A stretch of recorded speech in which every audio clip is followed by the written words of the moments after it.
Hey everybody, we're gonna be on in any moment now. How you doing?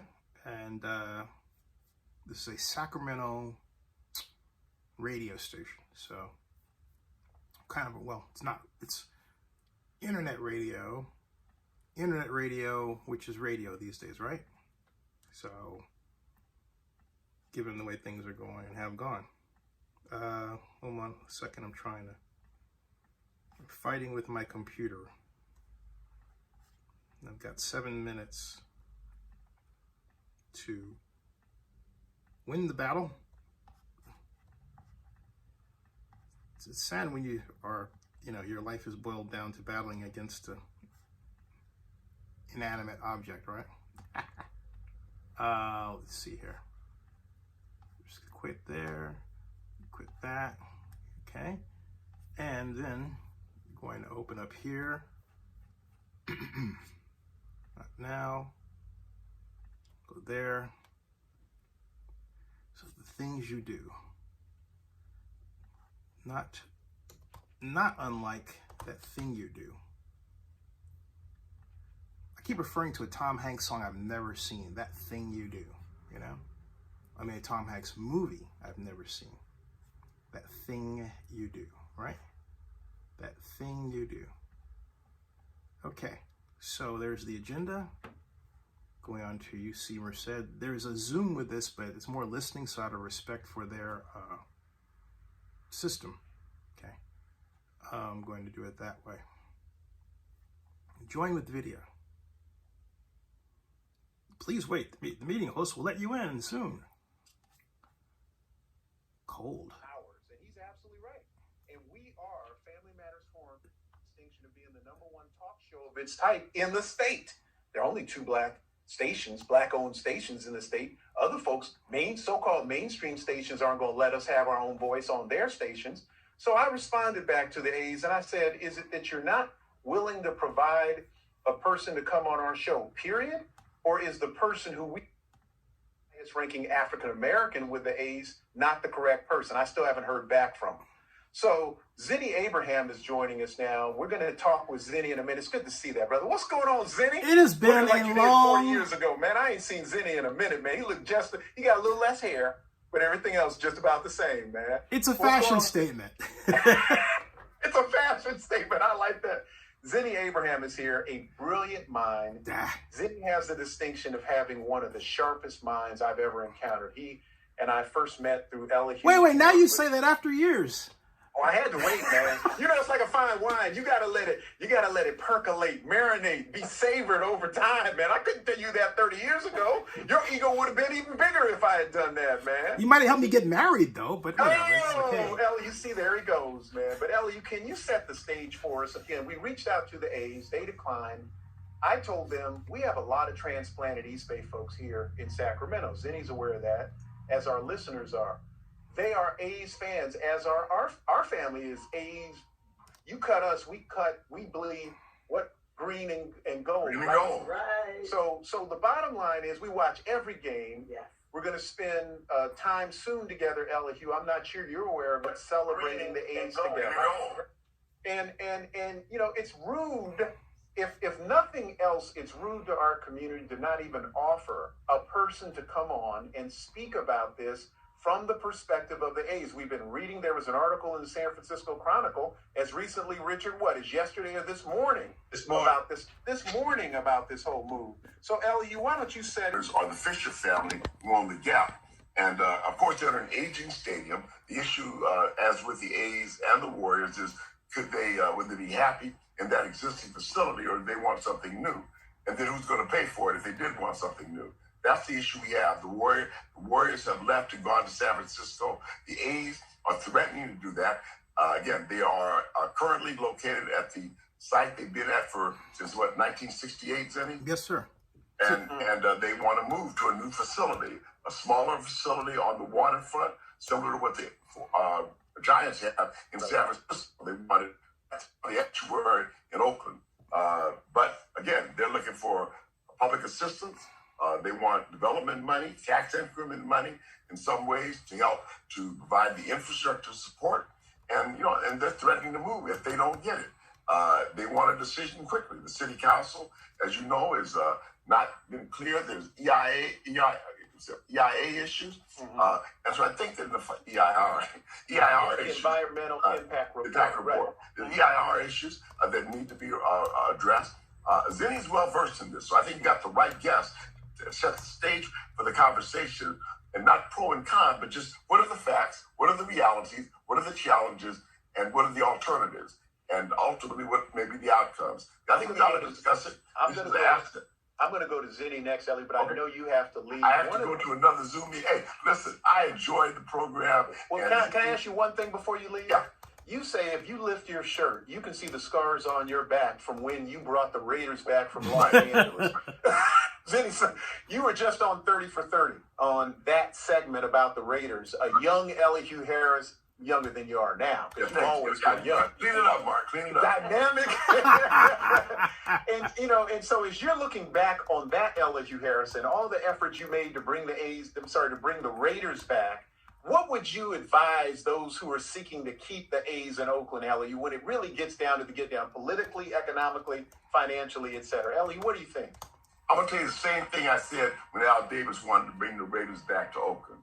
Now, I don't know a lot in life, and a lot of things I don't know from personal experience. But I do know there are three kinds of people it's hard to negotiate with: prostitutes, extortionists, and kidnappers. And Al Davis was all three.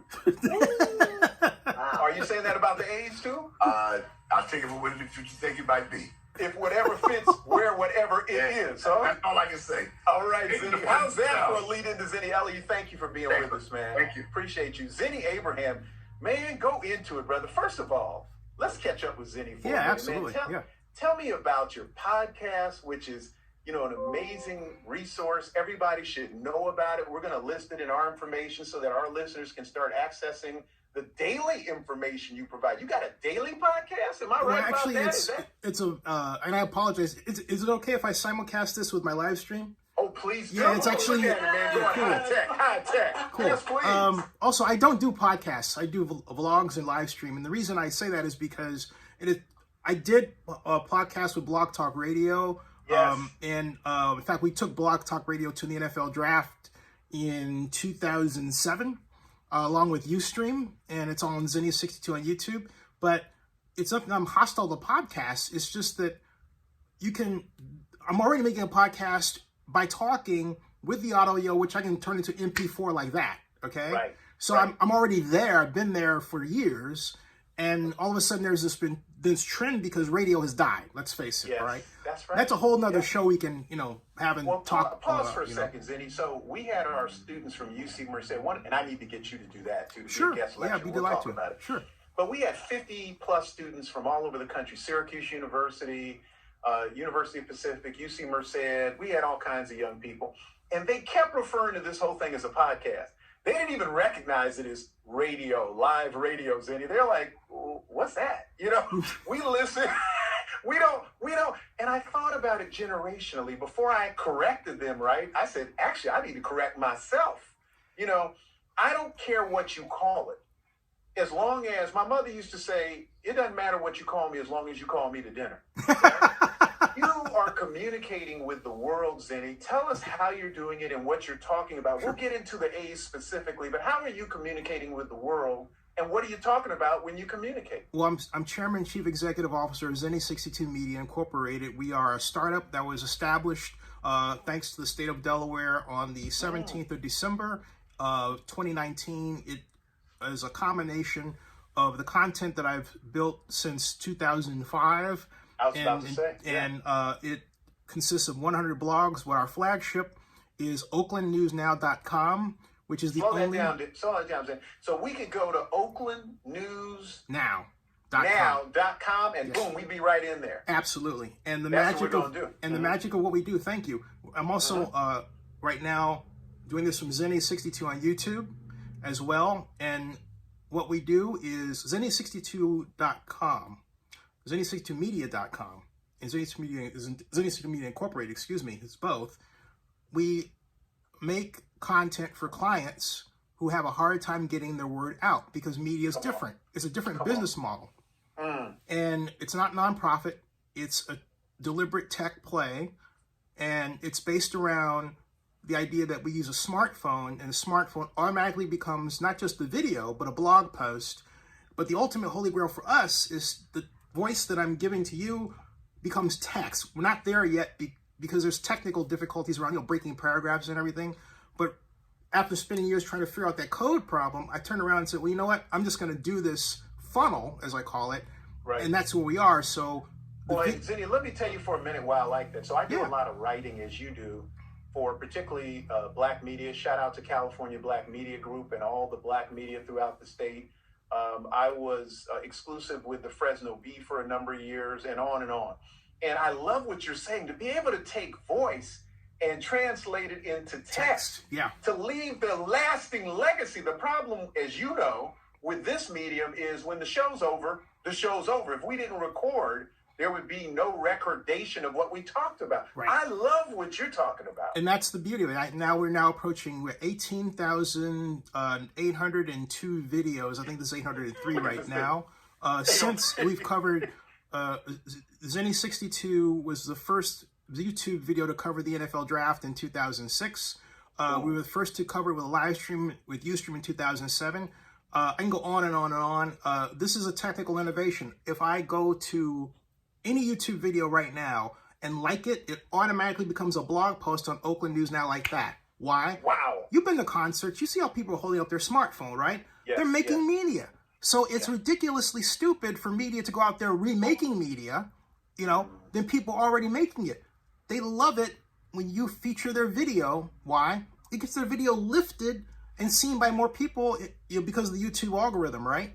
So it's beautiful. I can make Zenny, more media. You gotta in another moment, you gotta help us take this show to that level in some way. I'll talk to you about, because we've been on air six years now. The best innovation we had, shout out to Rob Sutton. Rob Sutton is our producer, and Rob is the one who edits and posts this on SoundCloud.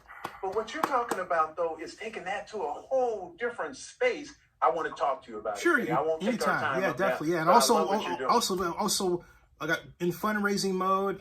We've raised $100,000 over the past year, roughly. And I want $2 million. So, all right. Hey, my competitors got $3 million in Oakland. More DeBalmo Blavity raised $10.6 million for her company, partnered with Howard students, right? Yeah. So there's a lot of great stuff out there, but it's very important for Black folks to create their own media and stop relying on somebody else to tell it for them, I'm not anti anybody else, but what I'm saying is that people love you the most when you love yourself. Come on, right? That's true. Right? Okay? Right. Tell your story and have the medium to do it, and then you know what? The world beats a path to your door. You know what's so good, Zenny? We're going to get to these, I promise. But what you're saying, there are these, the universe comes in alignment at certain times. One of the things that I remember most out of what Vanessa Bryant said in her beautiful tribute to her late husband, Kobe, she said, Kobe always told me to bet on myself. It's just what you said. Right. It's exactly what you said. Richard, you talk about it. Self-love is not selfish. Self-love is what begins the golden rule. Love yourself and then love others as you love yourself. So, Zenny, man, you got so much going on in this energy. If it's Monday from 1 to 3 p.m. Pacific Daylight Time, you're with us here on 97.5 FM, KDEE, Sacramento's #1 community radio station. Zenny Abraham, talk to us about the AIDS, man. Can we talk about the social dynamic, the political dynamic, and the money?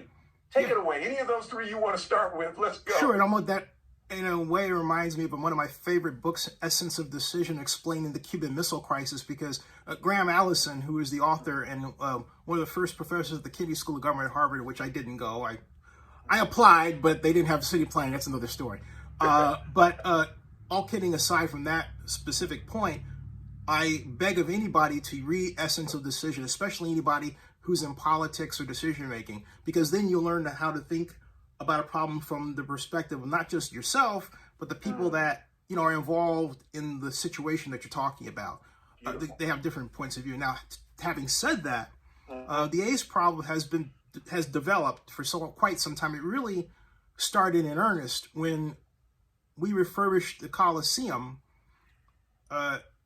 HNTB was the designer, and then Oakland assistant city manager Ezra Rapport was the point person to get the city council of Oakland at the time to approve a just north of $200 million bond issue to bring the Raiders back to Oakland in a newly reconstructed, for the most part, stadium. The problem was, as one of the A's owners alluded to at the time, I think it was Guy Saperstein, but at any rate, it doesn't matter.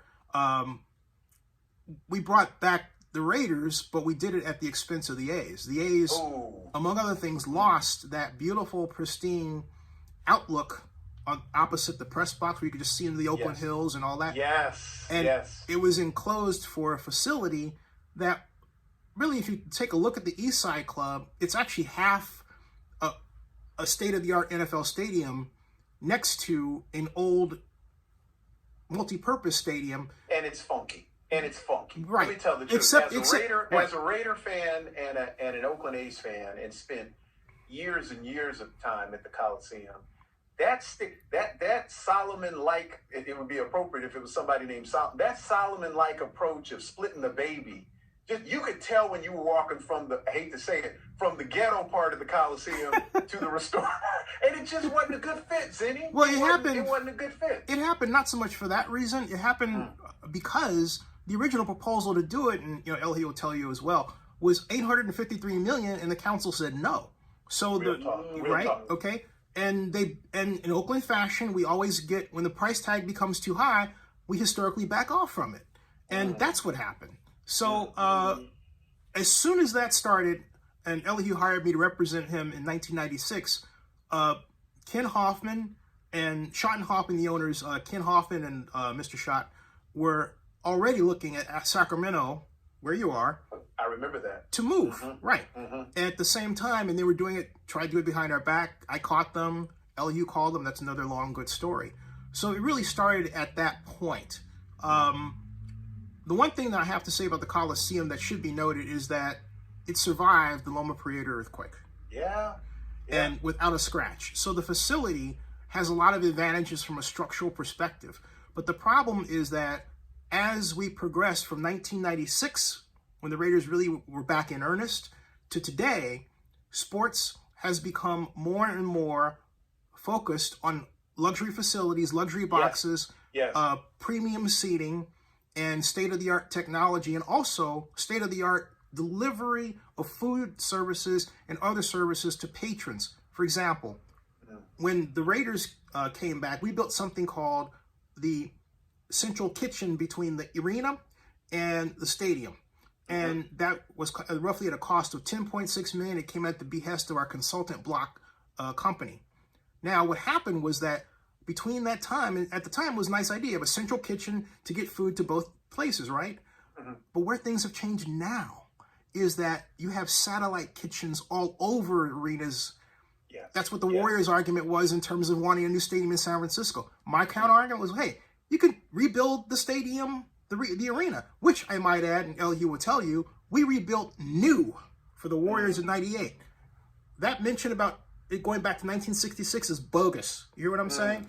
That is a new facility that was built in 1998, and it must be noted, all right? All we had to do was make the appropriate alterations in the interior, make satellite kitchens, spread out certain walls, and voila, we're there.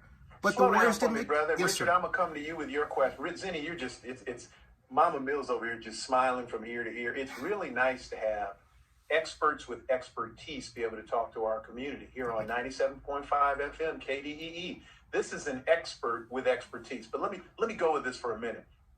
Is this something that no one will ever be able to catch up with? Let me tell you what I mean. Is this the gerbil wheel that you ain't never going to catch? My son was saying to us, our youngest son said, Dad, I know old Yankee Stadium was iconic.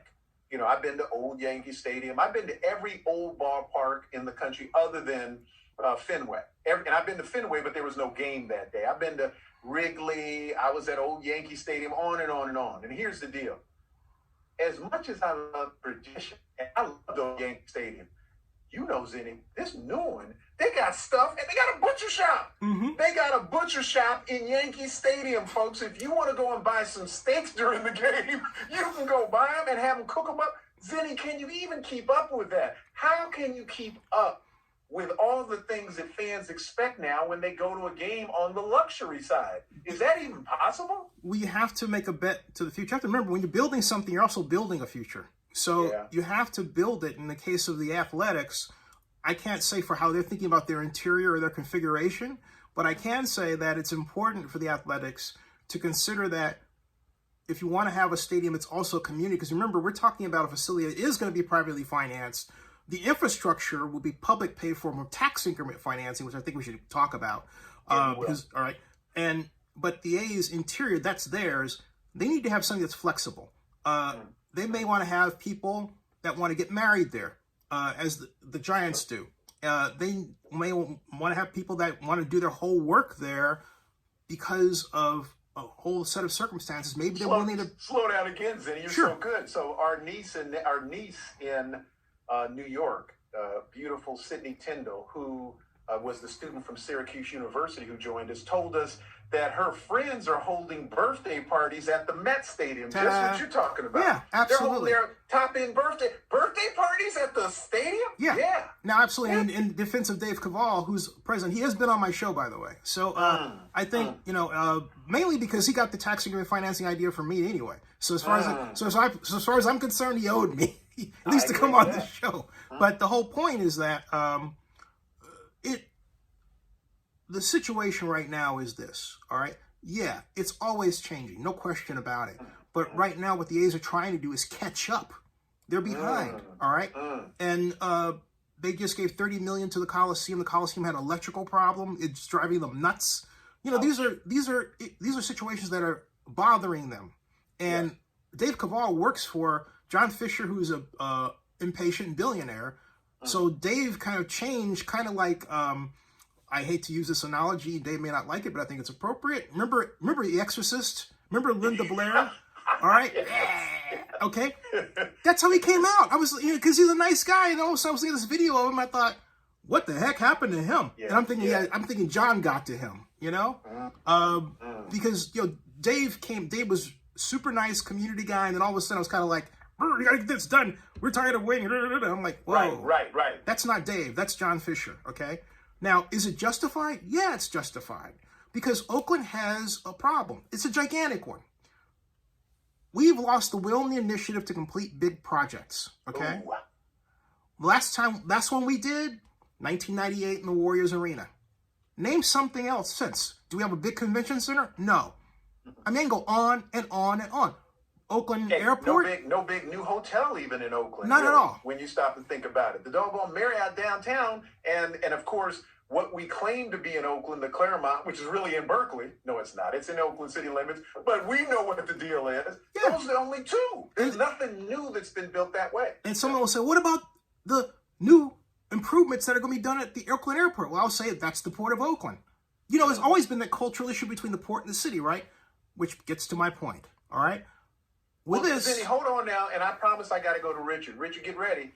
Zenny, we know and love Oakland, all of us. Mm-hmm. Is it that Oakland ain't Oakland anymore? Oakland got all these transplanted folks who come in from hither and thither and thon. Maybe the reason why the will isn't there, Oakland, Mari's parents were season ticket holders with the Raiders from when, baby? 1969. 1969, dude. Our family, you know how they did the little tribute thing for all those who did the original seat licenses with the Raiders and the whole thing? Our family's names are all up there, brother. We're all in on Oakland, the Coliseum, the Raiders, and the A's. But they got a whole new breed of Oaklanders now, man. They ain't committed to Oakland like that. Well, they just got there 4 minutes ago. Well, I disagree here in a friendly way.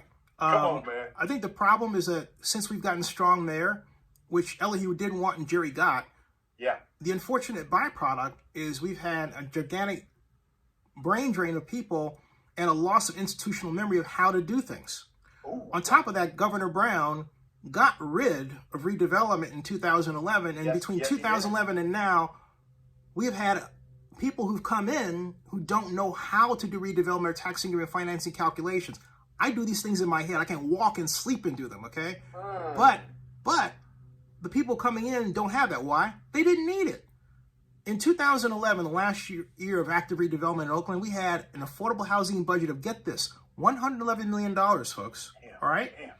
The mayor, who's my god sister, Libby Schaff, sent me an email once saying, we got $55 million for affordable housing. I wrote back and I said, please do not ever send me that again. We had double that when redevelopment was active. Wow. People not only don't realize how to do redevelopment, the A's are in the middle of a zone that was created by Nancy Skinner, our great senator, under SB 293 Skinner, calls for tax increment financing zone. The folks in the city don't know how to do it, and they won't tell people what the revenue throw-off is if I just have a $2 billion stadium, nothing else, okay? Let's say we start with that as the district area, okay? And then you elevate that at just say 4% per annum over a 40-year period, which actually, if you know Prop 13, you know you can increase it by 2% per year to start, right? Okay? That tax increment, if you say, what's the tax increment? The tax increment is I start with the base year, next year assessed value is at 4%. I take that, I subtract it from the base year, I get that amount. The tax rate times that is my first year increment. I dump that in, I do it for the second year, and it accumulates. That's tax increment financing, folks. My bond issue, I take that calculated total.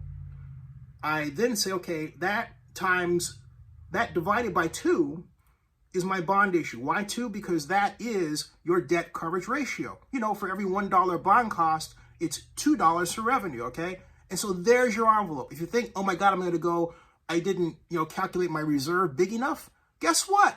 You can increase the amount of years you have to collect the tax. You've already negotiated with the tax agencies, I would hope, and solve that problem, okay?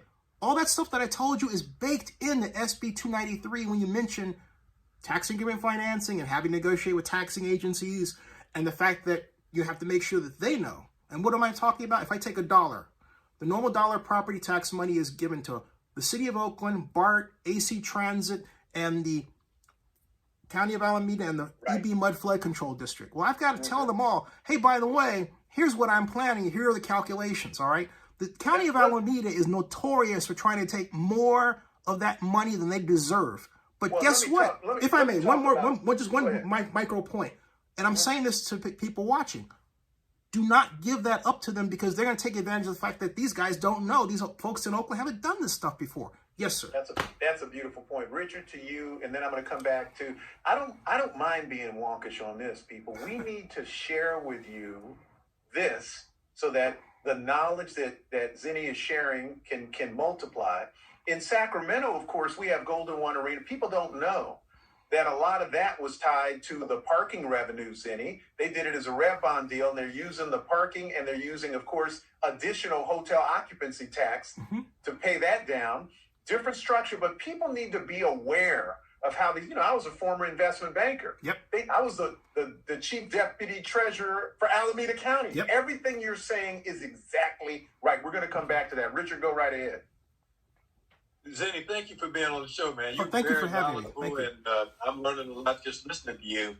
It seems to me this is a complex, even more complex issue. On the one hand, it seems to me you're pointing to a crisis in leadership and vision in the city of Oakland. That's number one, it seems to me. Number two, the issue about moving the arena, the ballpark to the port. Yeah. There's a whole nother set of issues that's really nuanced. For example, what happens to when people move in, and that was brought out in the article this morning, what happens when people move in and the recycling facility is right there? What happens to all the 1,500 big rigs that are coming in on a daily basis? Are the neighbors going to complain at that point when they build all the condos? Those kind of things. I'm not sure I'm hearing you say that. I'd like you to comment on whether or not it's in the city's best interest to try to work it at the current site of the Coliseum or to move to the Port of Oakland. Well, That's a great question. The problem with the Coliseum and the port is simply this, that there are two studies that say this: in 15 years or about 19 years, it'll be underwater by 72 inches, okay? Wow. It'll be 72 inches underwater. And it's a problem that has been with us for quite some time, but as we get closer and closer and closer to what I call the epicenter time, we're running into danger of nothing being done. this is a long-term project. The bond issue, and let alone the way to collect it, like from the Coliseum redevelopment area that I basically created as a survey area, I put together the data to form the assessed value for it, that needs to be restarted. This is a major problem, and it's not enough for anybody to just say, or to ignore it.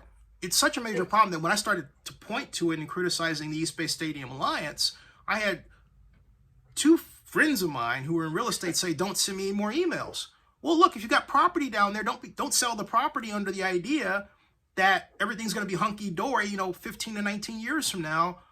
And then, oh, look out, we have a huge earthquake, liquefaction sets in, and that time horizon could be shortened, okay? We have a serious problem. That's why the A's didn't build down there. It wasn't, oh, I didn't want to be in East Oakland, any jazz like that. There's a serious problem there. And in perfect Oakland fashion, we don't deal with the serious problem. We have been nickel and diming our way, through to this situation for decades, all right?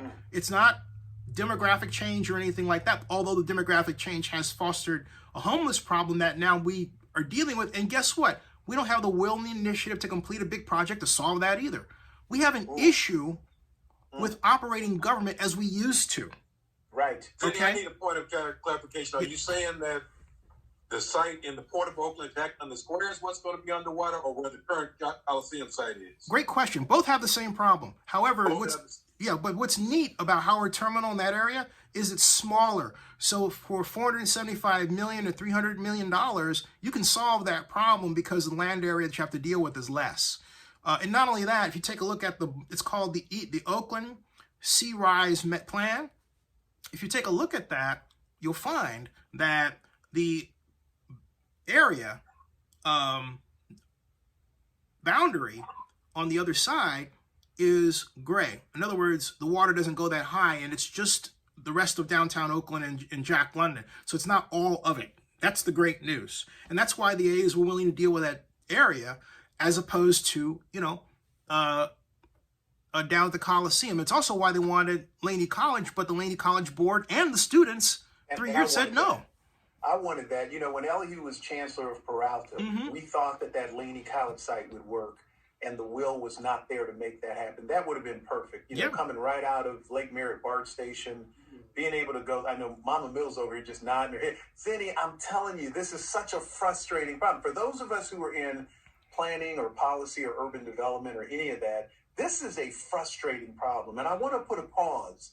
Richard, great questions, by the way. I want to put a pause in this discussion. Mama Mills, I want to ask if you have questions. We have to do it. We're going to go to commercial. So we're going to take a short break. We're going to play a little bit of music, go to commercial, and come right back. We're with Zenny Abraham, who is sitting here and walking us through a lot of the issues associated with the dilemma faced by civic leaders and business leaders, including the owners of the A's, in trying to figure out whether the A's are going, maybe gone. The other thing I want you Where are they going to go? That's the next thing I was going to ask. Is there really anywhere for them to go? I'm gonna tease that part of this last 15 minutes of the conversation or so. Sacramento, our hometown, celebrated being able over a period of years to convince Major League Soccer to come to Sacramento. They needed a deep pocket, a so-called well, and of course they went to Los Angeles because nobody in Sacramento had that kind of money that was willing to put it into that effort. And we got Burkle in Los Angeles. After COVID, Burkle pulled out. Burkle said, I ain't putting my money in that, man. I got other priorities. And so we don't have that whale investor, that deep pocket investor anymore. People ask me, do I think that Major League Soccer is coming to Sacramento? And I want to say hell to the no. If you can't, so Sacramento, and I've heard people say there's so many, maybe Portland, and maybe there's another Western city that the A's will go to. It's hard putting this money together to make this thing work. Even if there's a will, there may or may not be a way. So we're going to come back and talk with Zenny Abraham about that right after the break. But until we have a chance to have that conversation with our guest, we're going to play a little music, go to commercial, and be right back. If it's Monday from 1 to 3 p.m. Pacific Daylight Time, you're with us here on 97.5 FM, KDEE, where family matters. Here we go. Yeah, Mark, we should talk partnership. Oh, that was my mom, by the way. I'm here helping her in Georgia. So but I'm still in Oakland as well. So, and thanks for having me on.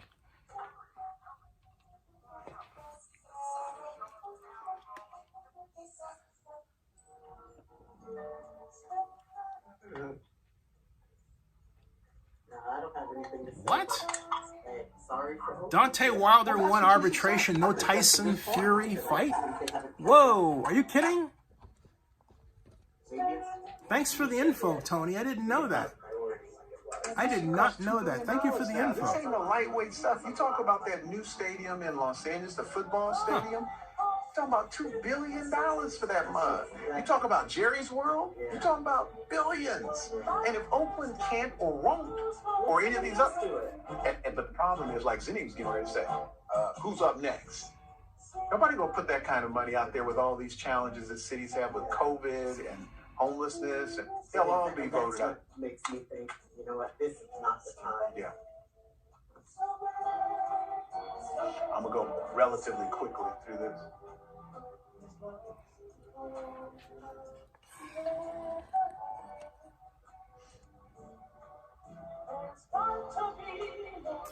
Oh, hey, Kev Cole.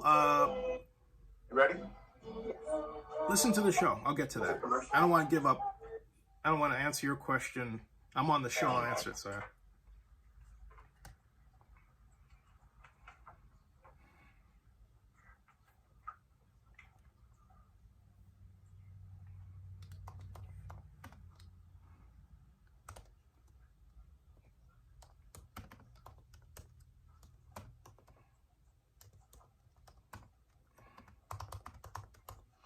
Okay.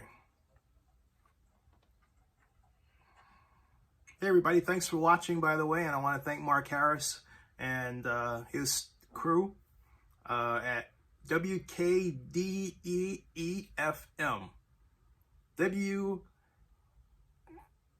WKD.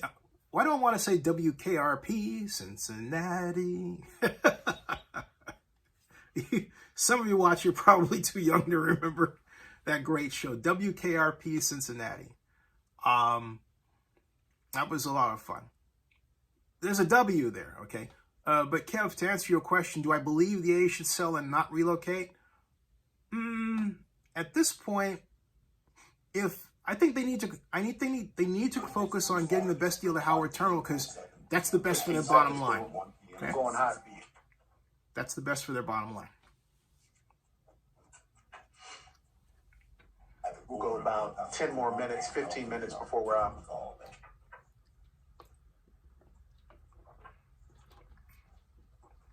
Now, Mark Harris and I go back a long way. Wow. I met Mark when I was LU's economic advisor. Yeah.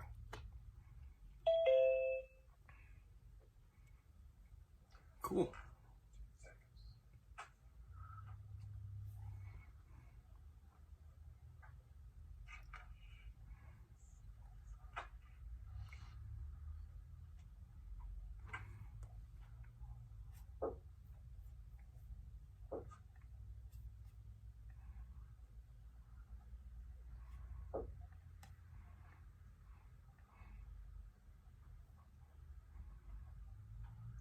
We're back. Man, Zenny Abraham is laying licks today, man. I tell you, I used to have these kind of conversations with Zenny back in the day. I was coming in one door, he was going out another. But just his intelligence, his command and knowledge is extraordinary, always has been, Zenny. Thank you. What a resource for Oakland to have somebody who has the repository of actual experience and actual just the ability to analyze and think. One of the things Richard pointed out, he said, man, have Zenny spit his credentials real quick. Richard's been getting texted in real time. Everybody's listening to Zenny. They say, who is this? I know he went to UC Berkeley. Go Bears. Go Bears. Give us a minute or two, Zenny, about your background, both professionally and educationally, if you'd like to do that. I was born in Chicago. We moved to Oakland April 8th of 74. And went to Skyline High, Bret Hart Junior High in Oakland. Then went to Texas Orange for undergraduate in city planning. At Oakland, I was graduate class of '80 at Skyline. President of the bike club, first black president of the bike club, and got to put that in there. got to put that in there. Started my first job at Guy's drugstore when I was 14, but my planning job was my first one in 1984 at my junior year at Texas Arlington for the city of Fort Worth, and my senior year city of Dallas, where I met Pia Pereira, who basically, gave me every reason why I should go to Berkeley for my grad school in city planning. I got waitlisted, #1 school in the country, got in, took a focus to economic development, wrote about it as part of what became a part of my thesis my second year, got Mike Tietz as my advisor, and wrote a paper that was called Jumping on the High-Tech Bandwagon Without an E-Ticket. Remember that? It was a story about how Oakland tried to I'm looking up, I should look down here, sorry about that. But it was like Oakland tried to get high tech and also a 2 million square foot shopping center, which is the forerunner of Uptown today. But it was actually stopped by Paul Cobb, who you might remember, who was the publisher of the Oakland Post. And 43 community groups that when he was executive director of the Oakland Citizens Committee of Urban Renewal, brought to council to storm the council to stop. And so after that basically got me my job as intern. My first role was to clean out large and small pipes, at least order them to clean out, and find land for them to be transported to by assistant city manager Ezra Rapport. Only Ezra didn't tell me he was doing that as a secret project out under the nose of E.B. Mudd, who owned the land. So then he goes, oh, wow, intern. So he gave me another project, which was he wanted me to calculate the economic argument for a kind of price club at a crescent of land we owned, which is also part owned by the city of Emeryville. What I did became the Home Depot that's there now, and the Best Buy, and the other buildings that are there. And we all are those of us who are East Bay folks know exactly that space that you're talking about. Yeah, and so after that, they gave me another project, and it was the Coliseum redevelopment area, to which I built something called the Area Redevelopment Economic Model, a Lotus 123 spreadsheet such that you could put any redevelopment project in it in the state of California and determine the fiscal output and the economic output. And so the city of Oakland rehired me as a consultant. I then started my own consulting business, got the Emeryville Redevelopment Agency as my first client under Kofi Barner, who was the director, my Cal buddy. And then, to make another long story short, started writing for the Montclarian on a lark because Keith Carson had put me on the Alameda Base Reuse Committee. I thought some crappy things were going on with one of the consulting organizations. I wanted to write about it.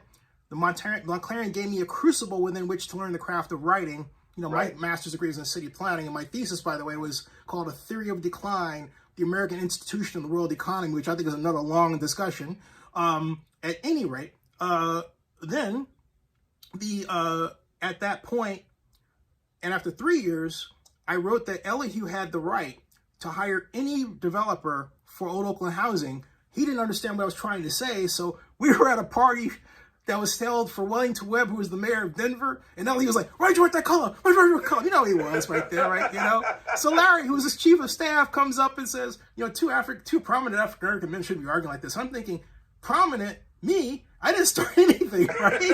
So to make another long story short, they made me an offer to be economic advisor, and I accepted it on December 17th of not 1941, but 1995, and started to work. And Elihu said, you have the responsibility for everything from redevelopment to the Raiders, and I just ate it up. And so after let me stop you, Zenny. God, okay. Mari's over here smiling. What a story. Eric Harris has joined us. Eric is one of our colleagues. He also happens to be our eldest son, but he's one of our colleagues. He has a show that explores intersectionality, and it's very popular. It's the segment within Family Matters. He comes on once a month, the first Monday of every month. Eric, what do you think, man? You're a Raider fan. You're an A's fan. You're not really a Warriors fan, but you still get down with Steph. But we talk about these issues. Isn't it a blessing to have someone with Zenny's breadth of knowledge and information who can address some of the things that may be on any of our minds. One thing I don't want Zenny to forget is to talk about what might be next. What out there on the great horizon could be the recipient of the Oakland A's? Maybe nowhere. It may be the only game in town for them to figure this thing out in Oakland. I don't know. But Eric, what questions or comments do you have, Eric Harris? Oh, no, thank you, Professor. It's wonderful to be on Family Matters. I had a little bit of a break in between meetings, so I figured I'd hop on and listen to the conversation.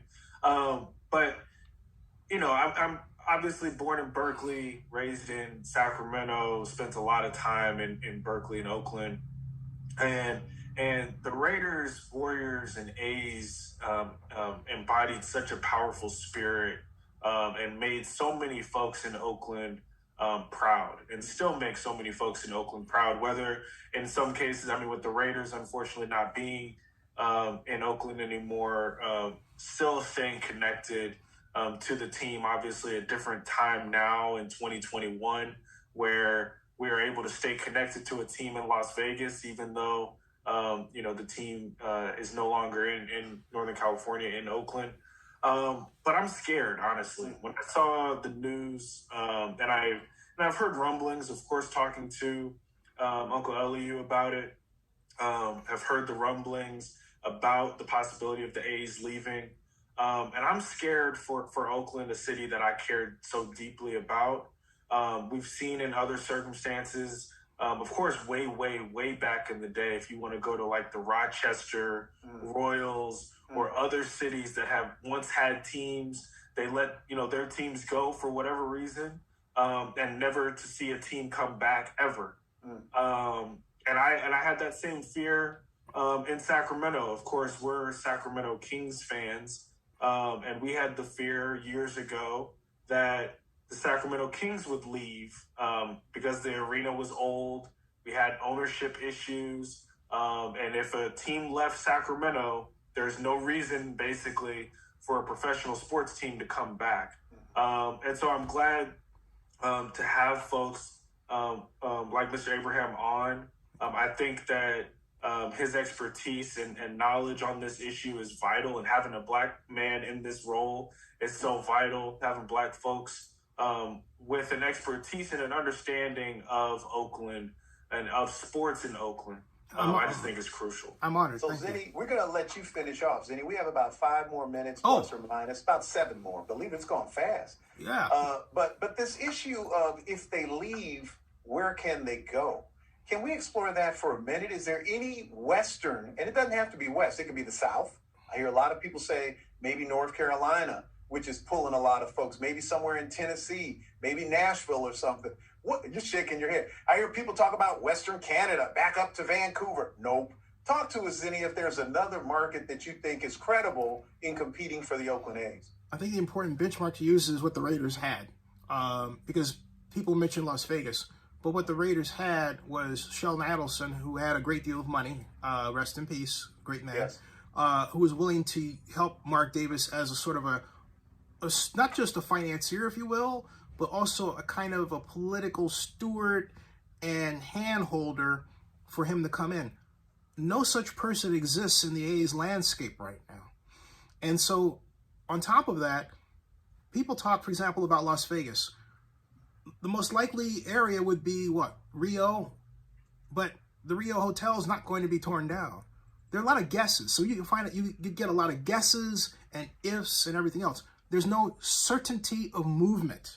Right. Just because Major League Baseball says it's interested doesn't mean anything is going to happen. And not only that, Bob Manfred's made his own set of mistakes in this entire matter too.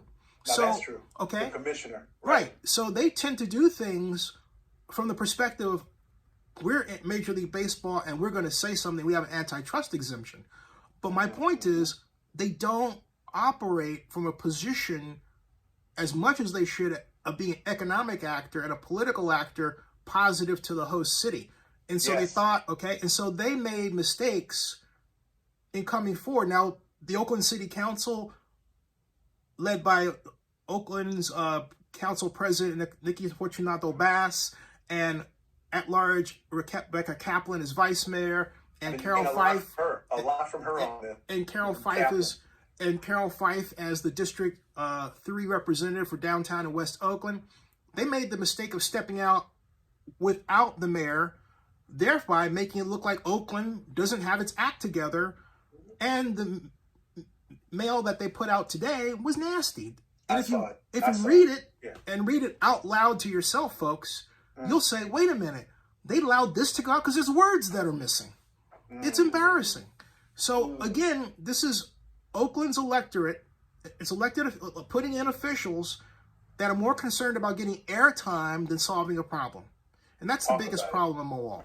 And if I may, Mark, that came because we have a council manager. We went from a council manager form of government to a strong mayor form of government, and ranked choice voting.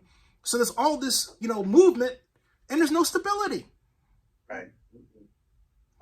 I'm glad you made that last point. That new form of voting, and we could go into what. In fact, Zenny, I'm going to invite you back. Thank you. I love what Eric said. He said to have an African American man on this show, and Mama Mills giving me 2 thumbs up on this, to come on this show with the intelligence, with the articulation, full of information, full of knowledge, full of expertise. You're sharing a lot. You've got more to share with us on public policy formation, on urban planning. We've got issues here in Sacramento. Ella, you keep saying the homeless situation really bothers him because rather than fixing it, people are trying to manage it, and they're mismanaging it. They're not fixing it, and they're not managing it. So we got to talk about these things. You also, in the names that you mentioned naturally that are part of your past, Ezra, you mentioned Keith Carson.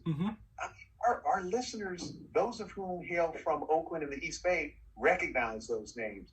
But the beauty of it is you're talking 10 and 20 and 30 years of history. You ain't no newbie to this.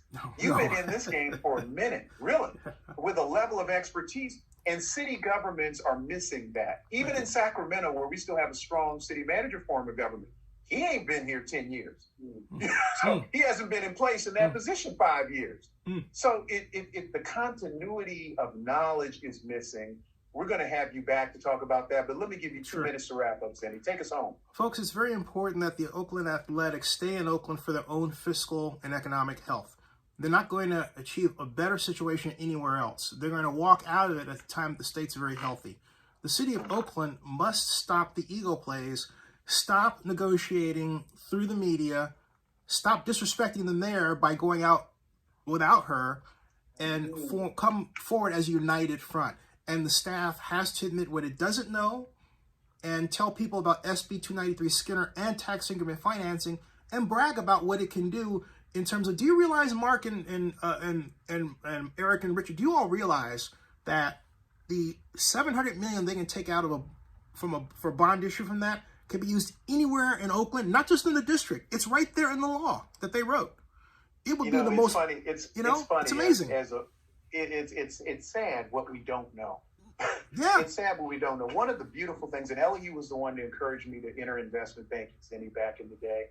And I'll never forget, he said the real power in politics and in public service comes in knowing how to pay for stuff. Go figure that out, and you're going to be a bad guy. And sure enough, the creativity that Wall Street brings to this in terms of tax increment financing, rev bond financing, people would be amazed at all the different things that we're really talking about from an expertise level, but we don't get invited into those conversations. And important to remember, a bond issue does not have to come out of city coffers. It's the way it's designed. In Harris County, for example, there's a law saying you can't do that. The second Warrior bond issue that we let, LU will tell you, it's not designed to do that. So we can do this in a way where the redevelopment agency that is called for by SB 293 Skinner holds the bond issue and the debt responsibility and not the city and the county. People, Zenny, I got a quick question for you before we have to end the show. Please, yes, sir. That is how, you got a lot of knowledge about this, and I love your balanced perspective because you talk about the leadership in Oakland needs to admit what they don't know. And then back to LU's point about we can't let the A's prostitute us either. And it's very difficult to deal with people who behave in that way. But what is your role now in terms of getting the message that you have? How will you play into influencing what happens? I'm Chairman and Chief Executive Officer of Zenny 62 Media. We're a startup with 7 different vloggers, and I'm very proud of what I built, and I love it. This is where I want to be. It's taken me a long time to do this. I got thumbs up in the state of Delaware. We have 1 million shares of stock, which I'm 70%. This is my mom is 9% owner. This is it. This is where I'm at. So are you going to, like, for example, that article was in the San Francisco Chronicle today talking about the issue about the port. About The East Chronicle Bay has no idea what it's talking about. Okay, all right. All right. Are you going to counter that article? Are you going to be writing? No, because it promotes them. Okay. All right. My point is, if you want to know, no, I'm very serious about this. Okay. Okay. Black folks have to pay attention to their own media. You understand what I'm getting at? Okay. Come on. I'm very serious about this. You have your own media. Develop your own, be your source, and be the place that others get their information from. Don't lean on somebody else because they have a name. You're looking at the guy that when the Chronicle had City Brights, of the 100 million page views that it generated, I was responsible for 1/4 of them. Stephen Schwartz, who was the news director, said, hey, I'm going to take you to New York for dinner. He never did. Now he's CEO. I have these white so-called journalists saying, well, you get paid for doing things. We mention who our clients are, but it's their way of trying to shut me down because they don't want to debate me because they know that I know more than they do. All right? Come on. So I'm at war. I'm at war. Let me just letting you know. Because Richard, you touched on something. What you just said, and Richard said as you were talking, Zenny, family matters. That's why our show is so important to us, because it's for us, by us, uncut. People have asked me if I want to go syndication, Zenny, and I said no. Why do I want to give the others a chance to constrain what I say, how I say it, and the rest? If I can figure out a model that works without the constraints, I'm going to talk to my brother Zenny, Yeah, sure. then maybe I'll do it. But you're right. We need to depend on us.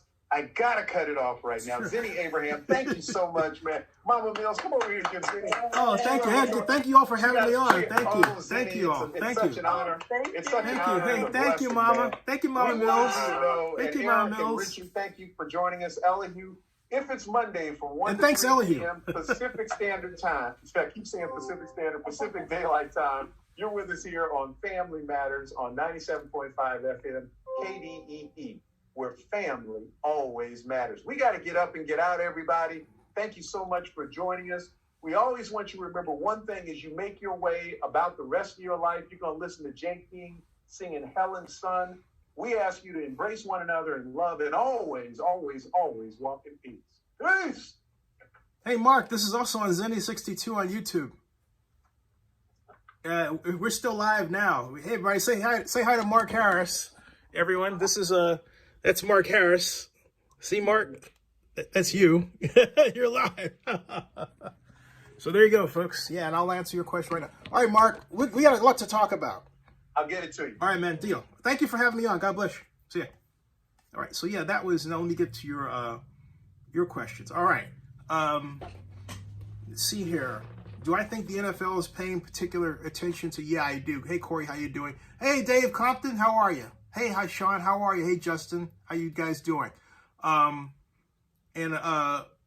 yeah, I think the NFL is definitely paying attention to this. And I mean, look at what Mark Davis said, right? You know, Mark Davis himself said that he feels with what they're going through because they don't want to structure a win-win, talking about the city of Oakland. And there's every indication that he's absolutely right about that. So, of course, the NFL is paying attention to it, but not just the NFL. This is a national issue. I'm here in suburban Atlanta, Georgia, and you hear about it on national television out here. There's always a reference to it. There are people talking about this, all right? How confident are you that the city council will approve? 50-50. I think the question is, does this council want to be known as the group that lost the Oakland Athletics? Okay? And I think what the mayor is doing is not the coolest position. I think she's basically letting them have their air, if you will, rather than what you want is a united front. And really, they need a point person. That's neither city council nor mayor, who is a public official. You know, it should be like, for example, Ed Reiskin is a city administrator, but Ed has been silent on this. The mayor has not let him or asked him to step out. normally your chief of economic development would do this, but the city's chief of economic development is really a housing person who has no experience in this. It's awful. And so they refer to city staff, but the city staff has nothing to bring to the table, frankly, to really get this thing done in a timely fashion. And that's just the truth. So they don't understand it's the blind leading the blind. And I'm not saying this to be personal. I'm saying this to be honest, truthful, and factual. They are the culmination. That word reminds me of a line in American Pie. Culmination. They are the culmination of decades upon decades of trying to get strong mayor, then getting it in 1999 with then California mayor, with then former California Governor Jerry Brown, who became mayor and then later governor again, right after Attorney General. The culmination of decades of people not being concerned about whether or not they're going to get fired. We haven't had that in a while. We haven't had a system that promoted stability. We've had a bureaucratic system that was there because, quite frankly, people got their jobs politically and they lost them for political reasons. But when we had a council manager form of government, the city manager ran the city. And Elihu would always say to me, Zenny, I got this as long as I can count to five votes, okay? He wanted a strong mayor because people expect the mayor to have the power. But it's difficult to have a strong mayor system when you have the instability that ranked choice voting brings on. There needs to be a squaring of the circle there that hasn't been. But what you're seeing right now in Oakland is the culmination of many years of a staff that has been developed under that system. That staff lacks institutional memory. It lacks redevelopment expertise. This will be the first redevelopment project area these folks have taken on in Oakland's post-redevelopment history. All right? So there's some serious problems here. And it's not that there are people, they can't call for help. Okay? Some do. Some council members talk to me. Some don't. That's fine. I'm happy to help whoever calls. Oregon, I will say that Portland shows the most promise, but not the most money. And in fact, there's no organization right now that has marshaled a significant amount of money to be considered a true challenger that would actually go and buy the Athletics and move them. Now, there's a better chance that the Athletics might be sold within the Bay Area and a deal work from there.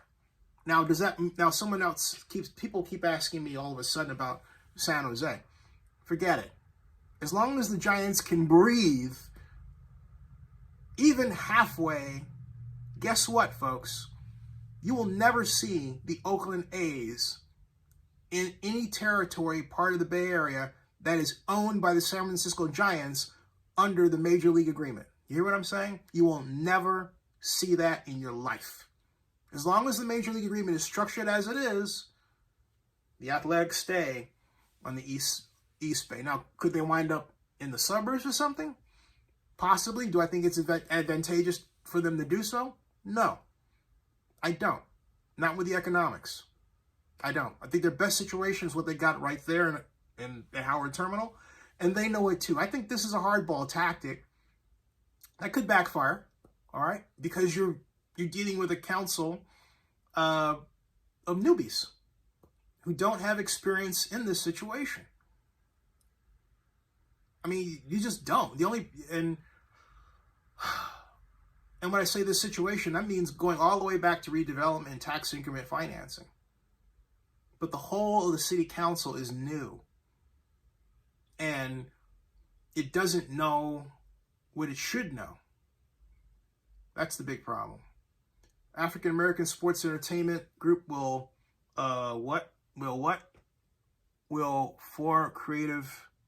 form greatly as ownership athletics.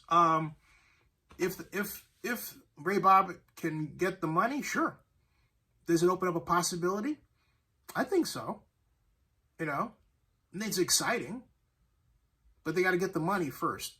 See, that's the thing about this situation. There are all these different vessels of possibilities, but none of these vessels of possibilities compares to when Sheldon Adelson stepped in, brought Mark Davis to Las Vegas, and you know what happened after that. Okay, so no. And look, Mark Davis had a genius idea even before he met Mr. Adelson. Mark Davis saw that sports gambling was going to be the future of sports, and he wanted in. That goes as far back, I believe, as 2013, 2014. That's what led him to look in the direction of Las Vegas, and a path-breaking study that was written by a professor at UNLV. I have that, and I got to rewrite that, or not rewrite it, but rewrite about it. You know. So JD, how you doing? Hey Zenny, I heard from radio station 97.7 that Joe Lake would be interested in buying the A's if it's available. If I haven't heard that from Joe Lacob, I would have to say no. I don't like to bet on somebody else's money. When Joe Lacob himself is on and says that, sure. Okay? When Joe Lacob from himself says that, sure. But not until then. I don't think that's right to do. I mean, you don't know what kind of other debt Joe's got going. Okay? So I don't hold that out until Joe Lacob says, yeah, I'll do it. If he can. This is a pandemic. And what people have to be reminded of that. What you need to keep your eye on is the infrastructure bill. All right? If that stays at $4 billion and a cut of it can be applied to this project in Oakland, that would be a gigantic game changer. All right? Because it would free up more of the tax increment revenue flow to go out to the community. And it would be an even better attraction for anybody who might want to buy the A's if they didn't want to do it, but the A's should stay put themselves. Dave comments, as I said before, and I'll say it again, you are like Ray Taliaferro, but at a new time. You're my friend, have made new followers with that radio broadcast. You are the man of broadcast. Wow, thank you, Dave. I appreciate that, man. That's very nice. Thank you. It's very I'm honored. Again, thank you very much. Hey, thank Elihu, my once, I always call him boss, but thank Elihu Harris for doing that. He's the person who struck the match. I think of it as like it's like Mission Impossible, you know. So we've been on since what? It's just 6 o'clock. So he didn't have me on for the full hour, did he? It's been on a little bit. I'm going to come back later on this. I have some matters to take care of for my mom, my dear mom. And anybody have any other questions that they want to ask? David Compton, I owe you a sweatshirt. I'm going to take care of that, okay? Anybody else have any other questions or comments or thoughts they want to, get off their chest or anything else? Let me know. Be delighted, okay? Delighted, okay? Delighted to say that, all right? But delighted. And Dave has something else he's trying to say here. He says, what time? Oh, I think about 11 o'clock Eastern, which would be 8 o'clock Pacific. Yeah, that'll be it. All right, folks. Thank you so very much.